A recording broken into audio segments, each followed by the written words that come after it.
Our running topic complex number. तो बच्चों जो हमारा कॉम्प्लेक्स नंबर का हमने लास्ट लेक्चर कवर किया था उसमें पोलर फॉर्म के हमने डिफरेंट टाइप्स ऑफ क्वेश्चंस थे या हमारे जो ट्रिग्नोमेट्री से रिलेटेड क्वेश्चंस थे वो सब किए थे हमने। ठीक है, अब आज का जो हमारा कंसेप्ट है वो है, देखो जो लास्ट लेक्चर था ना वो जो अभी तक हमारा पोलर फॉर्म के जो क्वेश्चंस थे वो हमारी कार्टेशियन फॉर्म थी a प्लस आइटा b। बच्चों को काफ़ी बार है ना कन्फ्यूजन रहता है कार्टेशियन फॉर्म में। कार्टेशियन फॉर्म होती है a प्लस आइटा b। ठीक है, तो जो a प्लस आइटा b की फॉर्म थी उसको हमने पोलर फॉर्म में कन्वर्ट किया था। ठीक है, अब हमें क्या करना है, पोलर फॉर्म को a प्लस आइटा b में लेके आना है। ये पोलर फॉर्म है आपके सामने। पोलर फॉर्म क्या होती थी, r कोस theta plus iota sine theta, ये हमारे पास पोलर फॉर्म होती थी। इसको हमें अब कन्वर्ट करना है a प्लस आइटा b के फॉर्मेट में। तो अब सिंपल सा कंसेप्ट है, हमें कार्टेशियन को पोलर में कन्वर्ट करना आता है। उसका एक मेथड बताया था मैंने आपको, इक्वेशन 1 और 2 ऐड करके कंपेयरिंग करके, और हम क्या करते थे squaring and adding first step था, और सेकंड स्टेप हमारा क्या था, equation 2 divide by equation 1। Right, अब हमारे पास क्या है कंसेप्ट हमारा कि पोलर को कार्टेशियन में लेके जाने के लिए हमें सिर्फ और सिर्फ कोस और साइन की वैल्यू पुट करनी है, वो अपने आप कार्टेशियन में कन्वर्ट हो जाएगी। ओके, समझ में आया कि पोलर को कार्टेशियन में कैसे लाते हैं, सिर्फ कोस और साइन की वैल्यू पुट करके बस। तो ये है 2, कोस 0 डिग्री की वैल्यू कितनी होती है, कोस 0 होता है हमारे पास 1 प्लस आयोटा, साइन 0 होता है 0, तो रिजल्ट कितना आ जाएगा इसका 2 प्लस 0 आयोटा। देखो मैंने आपसे यही कहा था कि कार्टेशियन से पोलर में ले जाने के लिए हमें थोड़ा मतलब कैलकुलेशन पार्ट ज़्यादा होता है, हमारे पास एक कंसेप्ट होता है, लेकिन पोलर से कार्टेशियन में आने के लिए कुछ नहीं करना पड़ता, सिर्फ हमें वैल्यू पुट करनी है, दैट्स ऑल।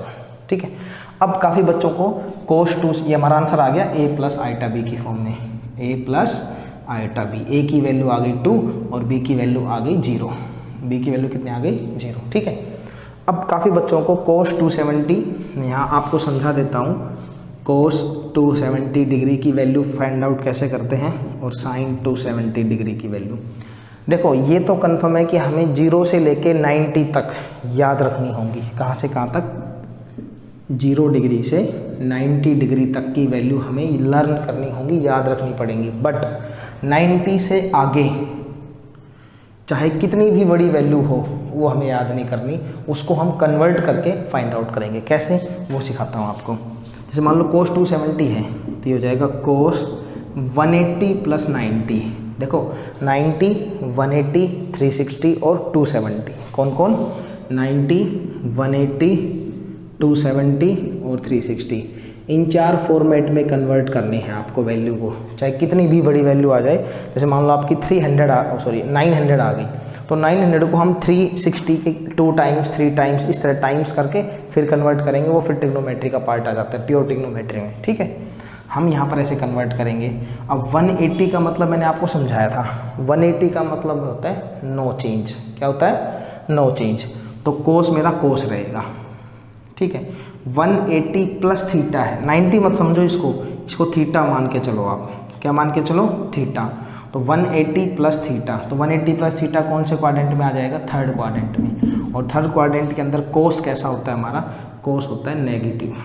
कोस कैसा होता है, नेगेटिव। तो माइनस का कोस 90, और कोस 90 कितना होता है 0। ठीक है, साइन 90 1 होता है, कोस 90 0 होता है। अब साइन 270 की टर्न है तो कैसे चेंज करेंगे, sine 180 plus 90, sine 180 plus 90, 180 plus theta, तो 180 प्लस थीटा कौन सा quadrant, third quadrant. Third quadrant में साइन कैसा होता है, नेगेटिव होता है। 180 का मतलब नो चेंज, तो हो जाएगा साइन 90, और साइन 90 की वैल्यू क्या होती है 1, तो ये मेरा क्या हो जाएगा बच्चों -1। तो ये जो क्वेश्चन बन गया 5 कोस 270 आया था 0 प्लस आयोटा और साइन 270 आ गया -1, तो रिजल्ट कितना आ गया मेरा, ये हो जाएगा 0 -5 आयोटा। आप एक बार इसका स्क्रीनशॉट लो और मैं चेक कर लेता हूँ, बिल्कुल ठीक है। तो ये हमारा आंसर आ गया 0 -5 आयोटा। ठीक है, तो आप एक बार इसका स्क्रीनशॉट ले लो। मैं अब क्वेश्चन नंबर आपको 6 करवा देता हूँ। ये हमारा क्वेश्चन 4th क्वेश्चन कंप्लीट हो चुका है, सॉरी ये 5th क्वेश्चन कंप्लीट हो चुका है। ठीक है, अब हम करते हैं क्वेश्चन नंबर हमारा नेक्स्ट है 6th क्वेश्चन। वो देखिए कैसे करेंगे। आप स्क्रीन को एक बार रोक के पॉज करके इसका स्क्रीनशॉट ले लो। देखिए थोड़ा सा ट्रिग्नोमेट्री के फॉर्मूले हैं, वो इतने ही याद रखो अभी आप जितना यहाँ पे रिक्वायरमेंट है, फिर हमारा नेक्स्ट लेक्चर आएंगे उसके होगा, उसके बाद हम कवर कर लेंगे। एक क्वेश्चन है express 1 + cos alpha, question number 6, 1 + cos alpha + iota sine alpha in the modulus amplitude form, in the modulus amplitude form। अब बहुत सारे बच्चे ना इस चीज़ पे कंफ्यूज हो जाते हैं, क्या पूछ लिया हमसे, ये तो हमने कभी देखा ही नहीं था मॉडुलस एम्पलीट्यूड फॉर्म क्या होती है। अब आप लोगों को ये अच्छे से बता रखा था कि पोलर फॉर्म, ठीक है, और प्रिंसिपल आर्ग्यूमेंट फॉर्म, और तीसरा मॉडुलस एम्पलीट्यूड फॉर्म, ठीक है। ये 3 फॉर्म हमारी सेम होती है, कौन सी, पोलर फॉर्म, प्रिंसिपल आर्ग्यूमेंट और मॉडुलस एम्पलीट्यूड, इन तीनों का मतलब सेम होता है। यानी कौन सी फॉर्म फाइंड आउट करवा रहा है आपसे, वो 1 + cos alpha + iota sine alpha, इसको कन्वर्ट करवा रहा है आपसे r cos theta + iota sine theta. वो आपसे इस फॉर्मेट में मांग रहा है, ये वाली फॉर्म। r मतलब मॉडुलस, एम्पलीट्यूड मतलब ये हमारा थीटा की बात कर रहा है। मॉडुलस एम्पलीट्यूड फॉर्म ये आप ये सिंपल ही बोल सकता है, इसको हम आर्ग्यूमेंट कहते हैं थीटा को तो, लेकिन आपसे वो सिंपल कह सकता है modulus amplitude form, principal argument form या फिर पोलर फॉर्म, ठीक है। तो ये हम कवर करके चलते हैं। तो अब देखिए करना क्या आपने, 1-2 फॉर्मूले मैं आपको सिखा देता हूँ ट्रिग्नोमेट्री के, और वो आपके काम भी आएंगे, और वो फॉर्मूले क्या हैं वो देखते हैं हम कैसे करेंगे।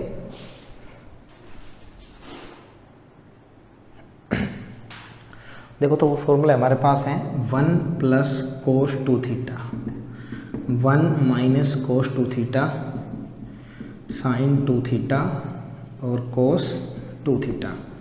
ये मैं आपको 4 फॉर्मूले बता रहा हूँ।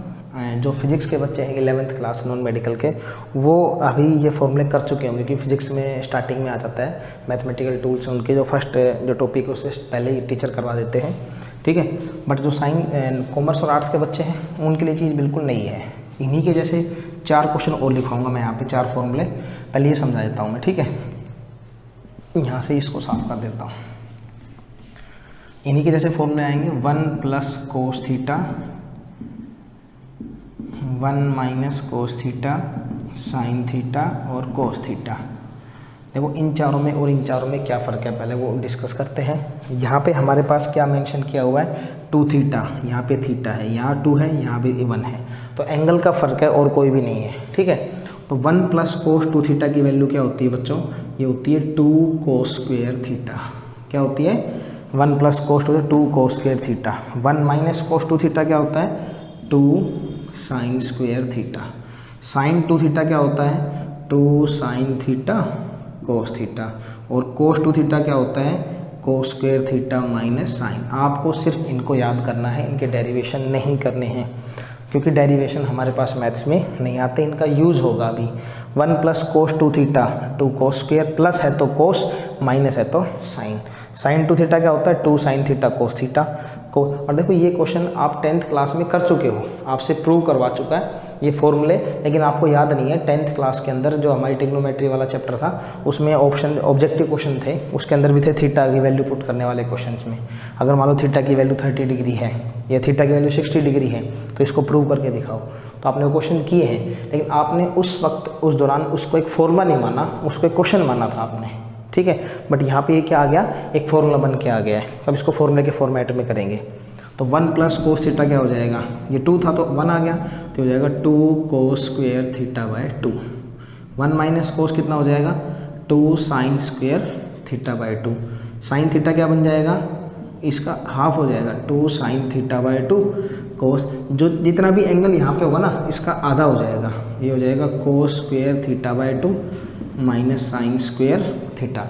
आप एक बार इसका स्क्रीनशॉट ले लो, ठीक है, फिर मैं आगे बता देता हूँ, आगे कवर करते हैं, या आप इनको नोट करके रखना, बड़े काम आने वाली फॉर्मूले हैं। 12th क्लास में सबसे ज़्यादा अगर किन्हीं फॉर्मूले किसका यूज़ होता है तो 4 फॉर्मूले हैं, ये 4 और इन्हीं 4 के जैसे ये 4, सिर्फ एंगल का फ़र्क है। अगर मान लो मैं क्वेश्चन ये लिख देता हूँ 1 + कोस 100 थीटा, तो आपसे क्या कहा था, इसका हाफ हो जाएगा तो 2 कोस, प्लस है तो कोस आएगा, 2 कोस स्क्वायर 50 थीटा। बड़ा आसान है, ठीक है, तो आपको ये बात याद रखनी है कि एंगल का हाफ हो जाएगा। अब इस क्वेश्चन को सिंप्लीफाई करते हैं। 1 plus cos alpha plus iota sine alpha, इस आर को अंदर मल्टीप्लाई कर लो, आर कोस थीटा, इस आर को आगे भी कर लो, plus iota r sine theta. ठीक है, तो अब यहाँ से लिखेंगे compare real and imaginary parts. तो रियल और इमेजिनरी पार्ट को कंपेयर कर लो। तो यहाँ पे कितना है 1 plus cos alpha is equal to कितना है, या फिर ऐसे लिख लो r cos theta is equal to 1 plus cos alpha, और वहाँ से कितना है r sine theta is equals to कितना है sine alpha. Equation number 1, equation number 2। ठीक है, इतना हमने कवर कर लिया। अभी आपको अच्छे से पता है जब दो इक्वेशन हमारे पास बन जाती है तो हम क्या करते हैं, दो इक्वेशन में हम क्या करते हैं, इक्वेशन 1 और इक्वेशन 2 इसके दो स्टेप बनते हैं हमारे। क्या बनते हैं, दो स्टेप से बनते हैं। जो स्टेप नंबर 1 होता है हमारा और स्टेप नंबर 2।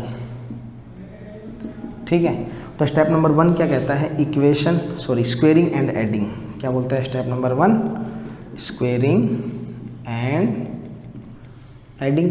तो स्क्वेयरिंग एडिंग करेंगे तो इसका स्क्वेयर करो, कितना हो जाएगा R square cos square theta, इसका स्क्वेयर करो R square sine square theta, इधर से इसका स्क्वेयर करो तो 1 प्लस कोस एल्फा का स्क्वेयर और प्लस साइन स्क्वेयर एल्फा। ठीक है, तो यहाँ से दोनों में से आर स्क्वेयर कॉमन ले लो, क्या बचेगा cos square theta plus sine square theta, cos square theta plus sine square theta. ठीक है, ए प्लस बी का होल स्क्वेयर क्या होता है, a square plus b square plus 2ab, right. और यहाँ से कितना हो जाएगा साइन स्क्वेयर एल्फा। ये हमारे पास क्या बन जाता है 1। मैं यहाँ से एक बार आप इसका स्क्रीनशॉट ले लो, फिर मैं रब कर देता हूँ यहाँ ऊपर से। ठीक है, तो आप इसको अच्छे से कवर कर पाओगे, राइट। तो यहाँ से मैं हटा रहा हूँ ये, ठीक है, स्टेप नंबर 2 बाद में कर देंगे। तो ये 1 बन गया, यहाँ से आ गया आर स्क्वेयर, तो ये 1, ये देखो sign square alpha plus cos square alpha, कितना हो गया 1 और 1 2, तो 2 प्लस यहाँ कितना है 2 कोस एल्फा आर स्क्वेयर, दोनों में से क्या कॉमन आ जाएगा 2 कॉमन आ जाएगा, क्या बचेगा 1 plus cos alpha R square is equal to 2 into 1 plus cos alpha की वैल्यू कितनी होती है 1 plus cos alpha 2 cos square alpha by 2। एक बार चेक करो 1 प्लस कोस थीटा कितना होता है बच्चों 2 को, देखो ये आप ऐसा मत सोचना कि इस चैप्टर में एक क्वेश्चन आया तो मैं छोड़ देता हूँ या छोड़ देती हूँ इस क्वेश्चन को, कोई बात नहीं, ये इनके बगैर काम नहीं चलने वाला, ये बात मान के रखो आप कि ये तो हमारे यूज होंगे ही होंगे, राइट। तो इनको याद करना ज़रूरी है। तो 1 प्लस कोस एल्फा कितना हो गया 2 कोस स्क्वेयर एल्फा बाई 2, तो यहाँ से हो जाएगा आर स्क्वेयर 2 और 2 4 कोस स्क्वेयर एल्फा बाई 2, तो आर की वैल्यू जब स्क्वेयर हो जाएगा अंडर रूट बन जाएगा 4 कोस स्क्वेयर एल्फा बाई 2। अब यहाँ जो गलती होती है काफ़ी बच्चों, सबसे नहीं होती, काफ़ी बच्चों से होती है, जैसे मान लो a square into B square है तो इसका मतलब दोनों का स्क्वेयर होता है, ठीक है, ऐसा नहीं सिर्फ एक b से काट देंगे, और बच्चे क्या करते हैं स्क्वेयर से रूट काट देते हैं और 4 कोस एल्फा ले लेते हैं, ऐसा नहीं होगा, 4 का अलग से और कोस एल्फा बाई 2 का अलग से, तो 4 का रूट हो जाएगा 2 और ये स्क्वेयर था कोस स्क्वेयर, स्क्वेयर से root cancel cos alpha by 2, तो ये मेरे पास कितना आ गया 2 कोस एल्फा बाई 2, ये मेरा r आ गया, कितना आ गया r की वैल्यू आ गई, ठीक है। अब मुझे क्या फाइंड आउट करना है, मुझे फाइंड आउट करना है इसका थीटा, प्रिंसिपल आर्गूमेंट जिसको हम कहते हैं। तो ये रब कर रहा हूँ, आप एक बार मैं इसको रब कर देता हूँ, ठीक है, यहाँ से, ये आपको आपने नोट कर लिए होंगे। अब जो स्टेप 2 था, जो सेकंड स्टेप था हमारा, वो क्या था इक्वेशन 2 डिवाइड बाय इक्वेशन 1। तो इक्वेशन 2 कौन सी है मेरे पास, हमने रब कर दी शायद इक्वेशंस, कोई बात नहीं, दोबारा लिख लेते हैं। ये इक्वेशन 2 थी आर साइन थीटा अपन में आर कोस थीटा, तो आर साइन थीटा मेरे पास क्या था r sine theta sine alpha अपन में 1 प्लस कोस एल्फा। आप एक बार इस लेक्चर को बैक करके देख लेना, ये हमारे पास इक्वेशन 2 और इक्वेशन 1 थी, ओके। तो ये हमारा आर से आर कैंसिल हो जाएगा, साइन अपॉन कोस कितना हो जाएगा टेन थीटा, साइन एल्फा की वैल्यू क्या होती है 2 sine alpha by 2 cos alpha by 2, ठीक है। और 1 प्लस कोस एल्फा की वैल्यू कितनी होती है 2 कोस स्क्वायर अल्फा बाई 2, 2 से 2 कैंसिल, कोस से कोस कैंसिल, कितना हो जाएगा tan theta is equal to sine upon cos कितना हो जाएगा टेंजेंट अल्फा बाई 2, और 10 से 10 कैंसिल हो जाएगा, तो थीटा की वैल्यू कितनी हो जाएगी अल्फा बाय 2।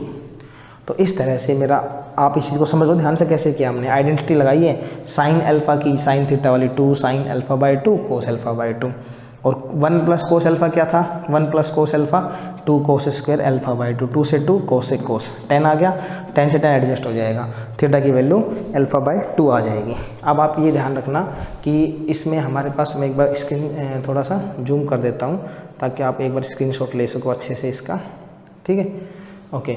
अब आप इसका स्क्रीनशॉट ले लो और आप इस क्वेश्चन को, काफ़ी डिफरेंट क्वेश्चन है, इंपॉर्टेंट क्वेश्चन इस एक्सरसाइज का, तो इसको अच्छे से कवर भी कर लेना।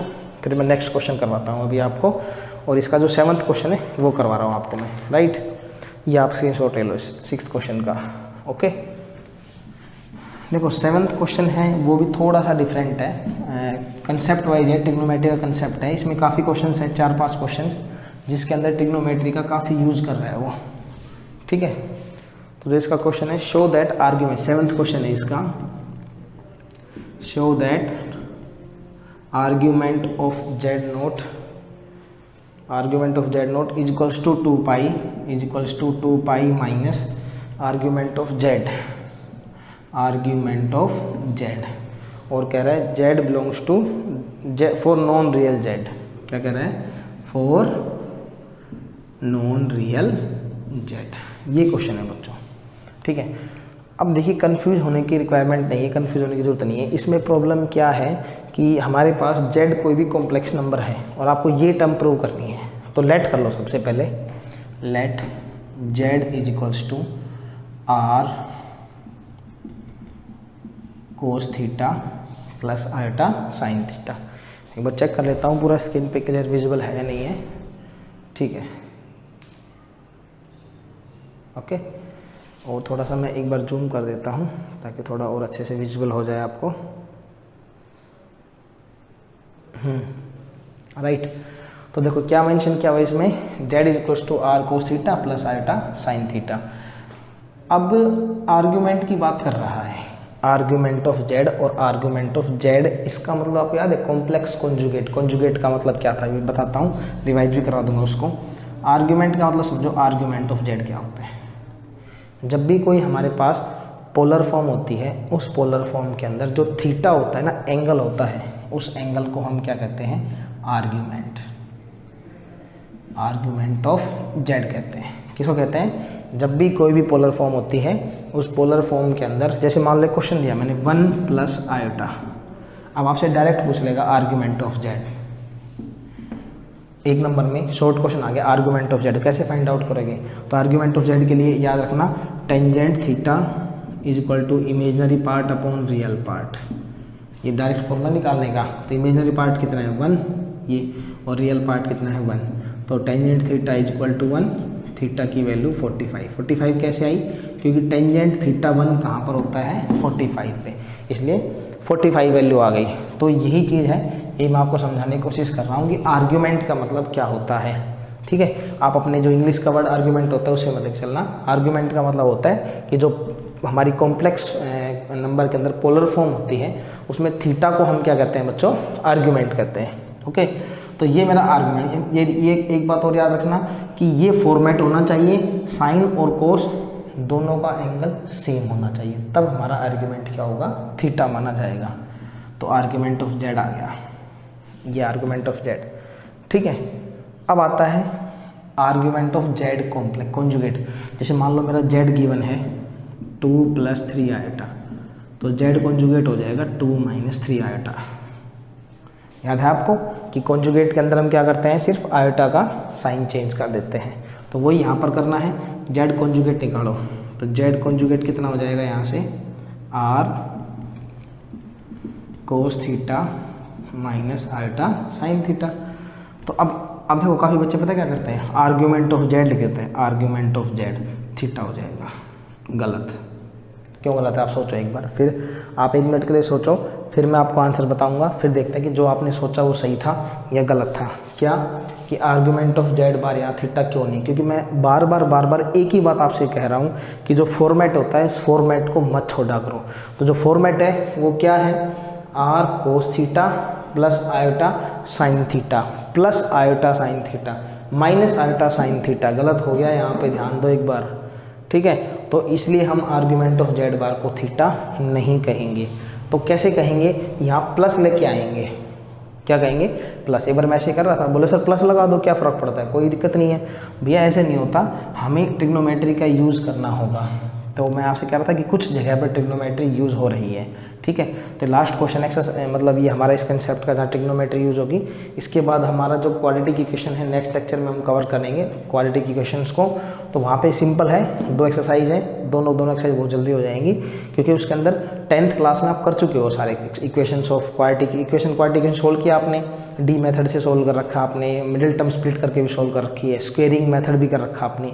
तो 3-4 मेथड आपने किए हुए हैं, तो नेक्स्ट में वही करने वाले हैं हम, ओके। बट फिलहाल हम ये देखते हैं। देखिए, अगर मैं आपसे एक बात पूछता हूँ क्वाड्रेंट के अकॉर्डिंग, जैसे क्वाड्रेंट है 0 डिग्री, 90 डिग्री, 180 डिग्री, 270 डिग्री और ये 360 डिग्री, ये ओब्लिक अपॉन भी नहीं ओब्लिक है, ठीक है। तो मैंने आपसे समझाया था कि 360 के बाद यानी 2 पाई के बाद 360 को हम क्या बोलते हैं, 2 पाई बोलते हैं। 2 पाई क्यों यूज़ कर रहा हूँ, क्योंकि मुझे आंसर में 2 पाई चाहिए, ठीक है। अगर मैं एक क्वेश्चन लिखूँ साइन 2 पाई माइनस थीटा और कोस 2 पाई माइनस थीटा, तो क्या फ़र्क पड़ता है वो देखते हैं, ठीक है। 2 पाई माइनस थीटा, दोनों केसेस में क्वाड्रेंट कौन सा होगा, फोर्थ। कौन सा क्वाड्रेंट होगा, फोर्थ।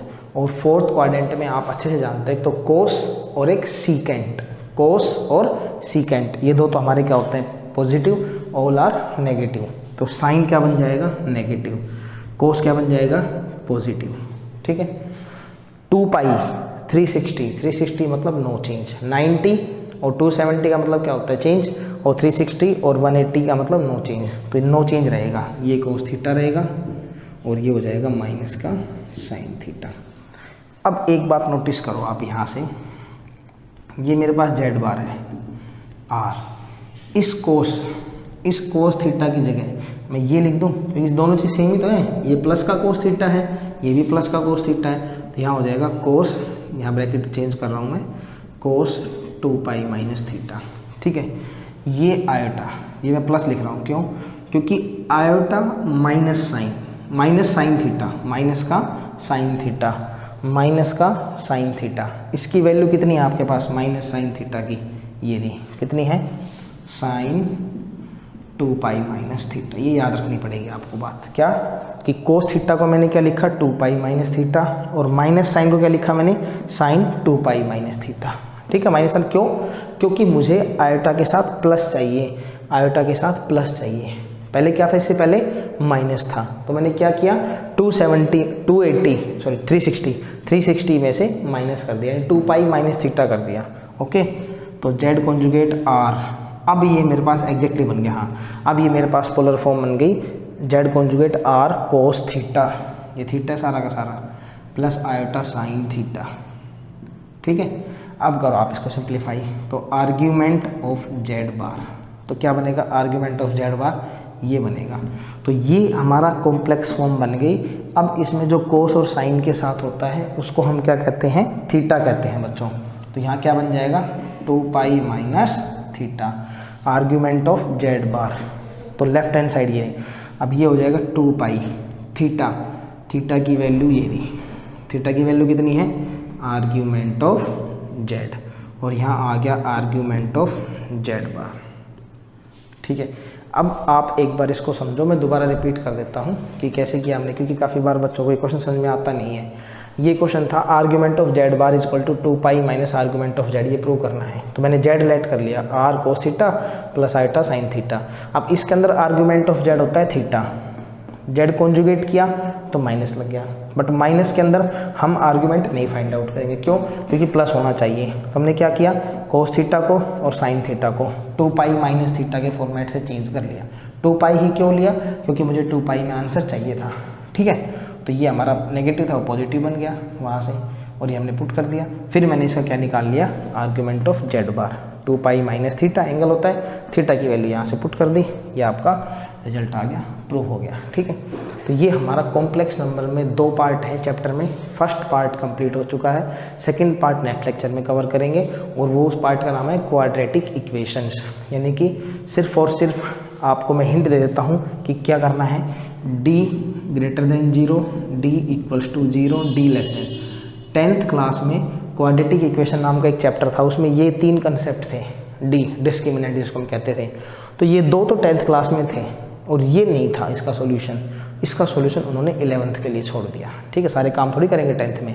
तो ये अब हमारा जो पूरा कंसेप्ट है वो इसके ऊपर है, अगली 2 एक्सरसाइज इसी के ऊपर चलेंगी।